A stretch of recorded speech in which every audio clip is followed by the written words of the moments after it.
right, so we are ready to read chapter 8 of the book. So let's get started. I didn't tell Bernie about my plan. We both had our minds made up in opposite directions about me going to Liberty, and I didn't see any point in discussing it with her anymore. Anyway, she had her hands full with Mama, whose headaches were coming on a daily basis now. I might have told Xander, but he made himself scarce for a while after the incident with Bernie. I called Greyhound from a phone booth outside and found out two important things.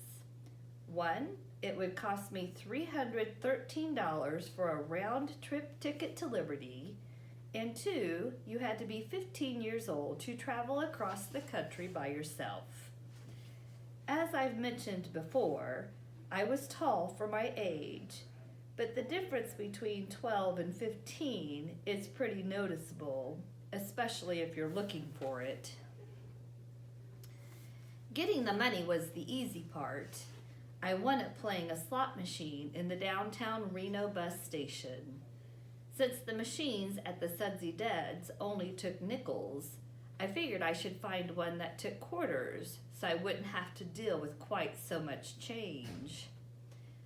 I wondered whether my sweet way with the slots would extend beyond the realm of the Sudsy Deads, and luckily I found it did. I knew $313 in quarters would be a pretty heavy load, which is why I decided to look for a machine right in the bus station. That way I wouldn't have to haul the money too far. I took the number 5 bus there, crulered my own hair as best I could, and put on some of Bernadette's red lipstick in front of the cracked mirror in the station bathroom. Up close I wasn't very convincing, but I'd had plenty of practice flying under the radar. It took me a little over half an hour to win the money off a big machine I found near a fast food joint called Tommy Bunn's Hot Dog Heaven. I nearly had a heart attack when the coins started chunking down into the bin. They seemed so big and loud compared to the nickels I was used to at the Sudsy Deads. It was early in the morning, and nobody was around to pay attention, so I squatted down next to the machine and counted out my winnings. 1,256 quarters, $1 more than I needed. I had stopped at Bernie's bank on the way and gotten some paper sleeves to put the quarters in. $10 worth in each roll. It took me a long time to count and roll them all. When I was finished, I put the money into a big old canvas duffel bag I'd found in the back of one of the closets Bernie had made me clean out the week before. I dragged the bag across the floor a little ways to a bench near the ticket windows. It was too heavy to drag all the way back over to the bathroom, so I wiped off the lipstick with the back of my hand and unpinned my hair, using my fingers to comb out the biggest tangles. Then I sat and waited for the right person to come along and help me buy the ticket. It didn't take long. She was kind of beat up looking, with frizzy dark hair and black eyeliner all the way around her eyes. Her lips were thin and turned down at the corners, in what could have seemed like a mean way, except I had a feeling that she was okay underneath. Bertie probably would have found something wrong with what her eyes were saying, but I had to use my own judgment, as she seemed all right to me. She sat down 2 benches away from me, her legs sticking straight out in front of her, snapping her gum and reading a magazine. I walked over, dragging the bag behind me, and got to the point. It got right to the point. I need somebody to buy me a ticket, I told her. Running away, are ya? She said. Boy, I know what that's all about, kiddo. Do I ever? But I ain't got no money for a ticket out of here. Not for you or me neither. I didn't bother to explain to her that I wasn't running away. She probably wouldn't have believed me anyway. I've got the money. I opened the bag and showed her the rolls of quarters. Geez Louise, what'd you do? Rob a piggy bank? She laughed. Her teeth were crooked, and the front left one was chipped and gray.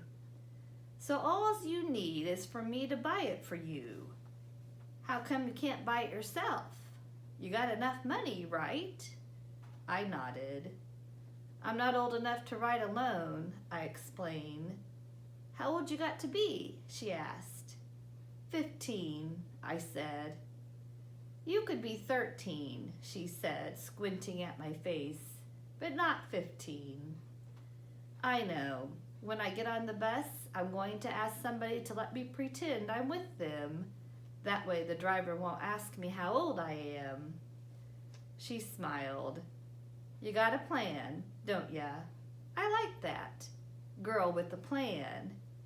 Hey, you maybe got enough to take me along? She asked, arching a plucked eyebrow and eyeballing the roll of quarters. No, sorry. All the extra I've got is these. You can have them, though. I fished around in my pocket and held out the 4 extra quarters I'd won. She gave a crooked smile and shook her head. Keep it, kiddo. Where you looking to get to anyway? She asked. Liberty. I hear ya. Where are you really going, though? She said. Liberty, I said again. It's in New York. Oh, never heard of it. So what's in Liberty? She asked. I won't know for sure until I get there, I said. She smiled again. You're pretty deep for somebody so low to the ground, she said. Come on, let's go get you a ticket. She helped me drag the duffel bag to the ticket window.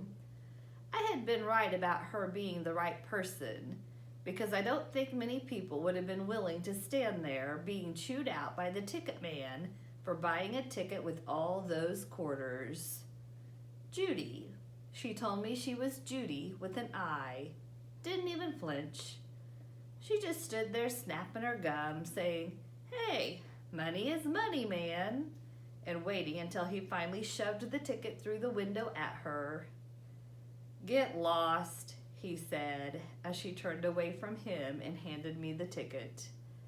Get a life, she replied over her shoulder. I thought about Judy saying that, and about how the way she said it made it sound insulting. But later, after I'd thanked her and was standing at the number 5 bus stop with my ticket to Liberty and the 4 extra quarters in my pocket, I found myself saying it softly under my breath. Get a life, Heidi. Get a life. And there was something about the sound of it that I liked a lot. Okay, so there was chapter 8. Heidi's got her plan made. She's got her ticket to Liberty, so we will see what happens in the next chapter the next time.